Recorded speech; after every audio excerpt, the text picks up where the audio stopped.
Salut à tous, aujourd'hui 10e jour de confinement, nous allons nous occuper à la réalisation d'une Cosca. Alors voici un petit morceau de boulot de l'hiver dernier et donc on va essayer de tailler là-dedans une petite tasse façon bushcraft. Petite présentation des outils que vous aurez besoin. Donc ce sont essentiellement des outils qu'on utilise vraiment pour le bushcraft pur, c'est-à-dire que sur le terrain vous aurez besoin d'un couteau de camp, vous aurez besoin d'un couteau croche, vous aurez besoin d'une vrille. Donc ici j'ai mis un forêt puisque je n'ai pas de vrille proprement dit, donc ça sera peut-être ma prochaine commande sur une brocante. Une scie à bois, donc encore une fois ici je n'ai pas de scie bushcraft ou de scie cadre, etc. Donc c'est une bonne vieille scie Egoin pour le bois. Ici un petit morceau pour le bâtonnage qui pourra servir aussi bien pour la hachette que pour le couteau de camp. Voilà, avec tout ça normalement sur le terrain vous pouvez fabriquer tout et n'importe quoi. Donc la première étape façon bushcraft, c'est-à-dire se couper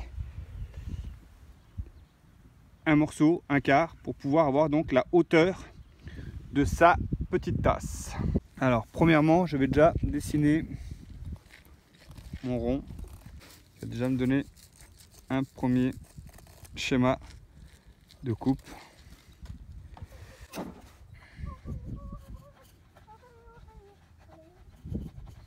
Maintenant on va dessiner donc la petite queue.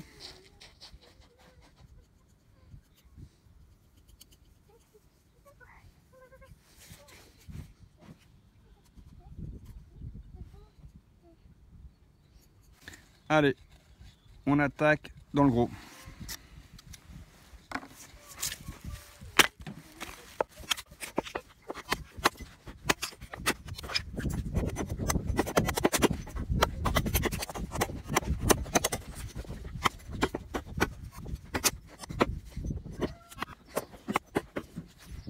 Ensuite, on va dégrossir au bâtonnage.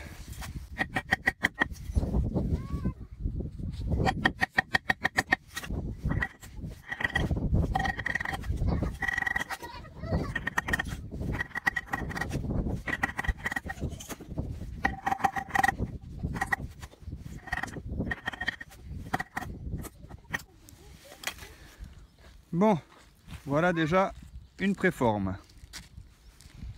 Allez, on va maintenant dégrossir le fond de la tasse.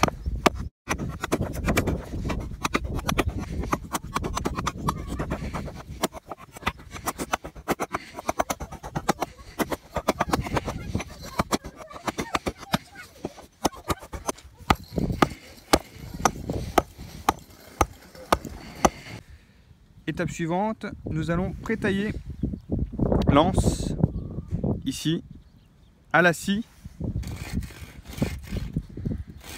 Ce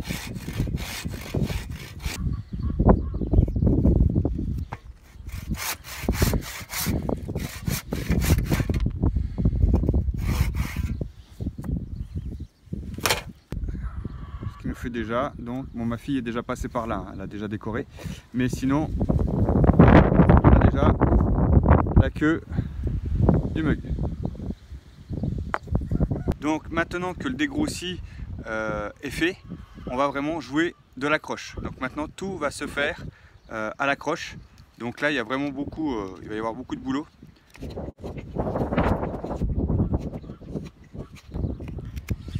Donc je vais avancer et puis au fur et à mesure je vais vous faire suivre la vidéo. C'est parti. Donc là nous avons dégrossi, vous voyez tous les petits traits de l'accroche. On a déjà donné une forme, vous voyez un petit peu.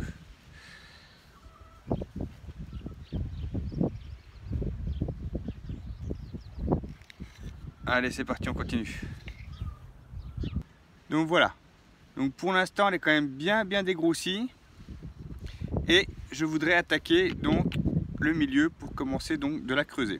Alors le problème c'est que tant qu'on sculpte de ce côté-ci, effectivement tout va bien puisqu'on est dans le sens des fibres du bois, donc ça va encore pas trop mal, d'accord. Lorsqu'on va attaquer le milieu, quand on va attaquer à la croche, on va être dans le sens contraire. Donc ça va être très compliqué de rentrer dans le bois à ce niveau-là.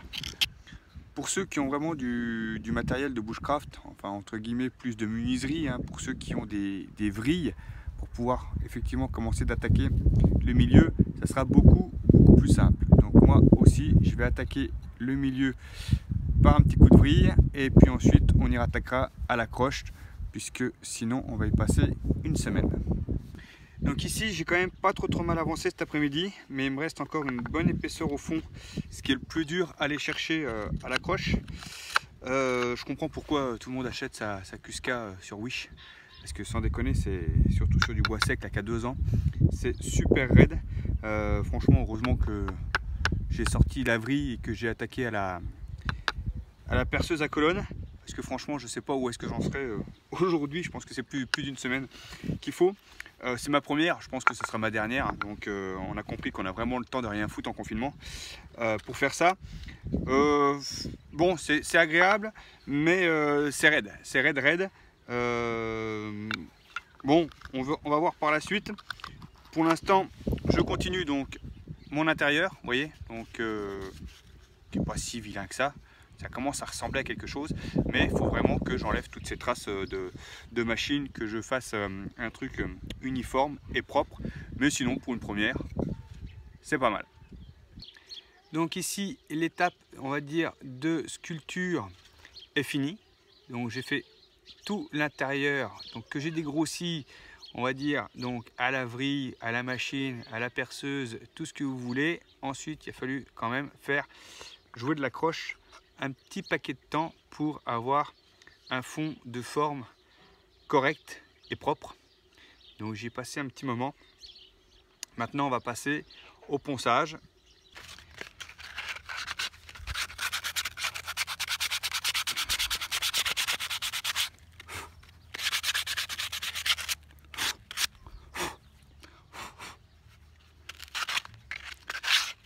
Allez, c'est un ponçage, on va dire, vite fait hein, sur le fil, juste pour arrondir un petit peu les arêtes, un petit peu le fond pour le lisser, et puis sur l'extérieur, je laisse un petit peu les... Je ne vais pas le poncer à fond, hein, on s'en fout qu'il soit lisse. Justement, je trouve que c'est sympa avec tous les petits stries de la croche.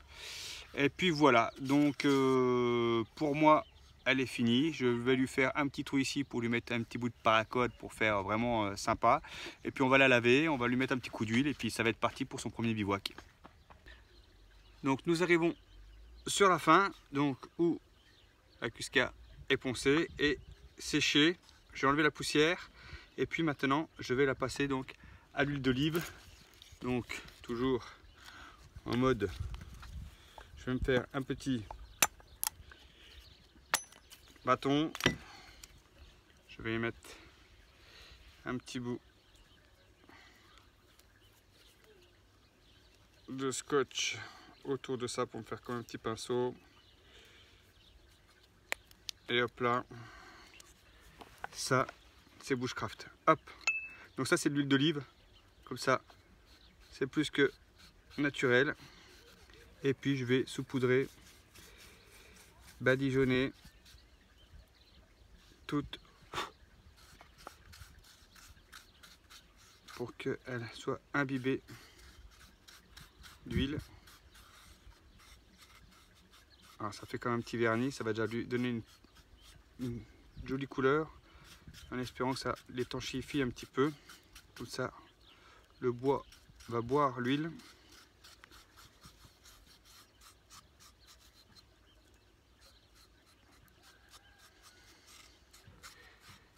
Comme ça, c'est de l'huile alimentaire, on ne risque rien du tout.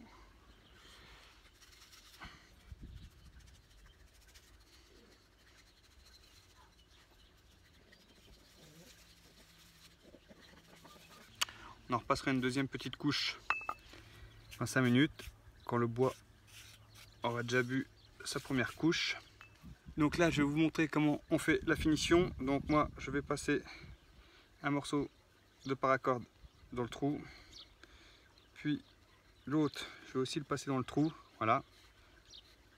Du coup, je vais avoir une boucle de chaque côté. Ici, je vais faire un nœud simple. Donc du coup, c'est un nœud simple pêcheur que je vais faire, sauf que je vais faire un nœud de chaque côté de ma poignée. Ici, pareil.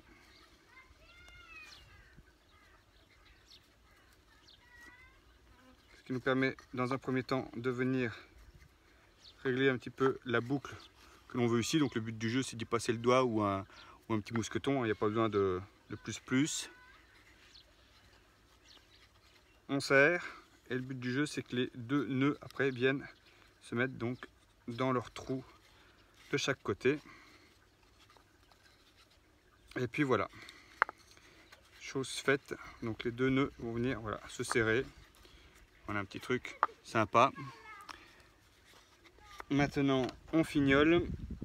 Un petit coup de couteau de chaque côté.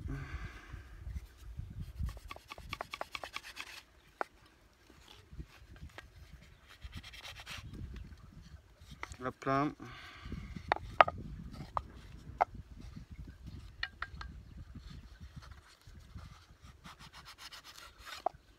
Hop là. Et alors pour le feu, je vais pas vous faire un feu à l'archer à cette heure-là. Hein.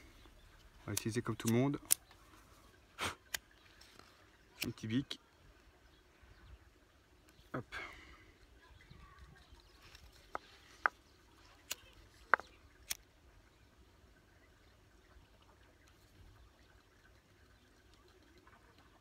Voilà. La Cusca est finie. Donc elle a été donc taillée, sculptée, poncée, huilée, paraccordée, bref, la totale. Donc comme je vous l'ai dit, c'est ma première, donc effectivement certainement ma dernière pour l'instant. J'ai mis 3 après-midi pour la faire, et encore pour les puristes du bushcraft, j'ai utilisé une perceuse à colonne pour faire le milieu parce que le bois de bouleau qui a 2 ans était extrêmement dur. Mais pour le reste, j'ai essayé de m'en tenir avec ma petite croche, donc je trouve que le résultat est quand même pas mal, hein. Comme je dis, je suis pas menuisier, donc elle est sympa. On va voir ce soir à l'apéro comment elle va bien. Si cette vidéo vous a plu, n'hésitez pas à la liker, à vous abonner et puis à la partager. Et puis pour ceux qui ne sont pas bricoleurs, franchement sur Wish ça doit valoir 3 € et pour 15 balles, il y en a qui viennent directement de la poignée. Mais bon, ça va être quand même sympa de se la faire soi-même. Ça fait un petit objet un peu kitsch et je pourrais me la péter à mes prochains bivouacs. Allez, sur ce, je vous dis à la prochaine.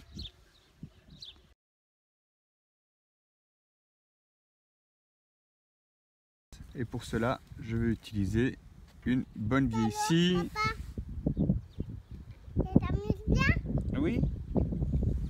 Attends, j'étais en train de faire une vidéo, chouchou.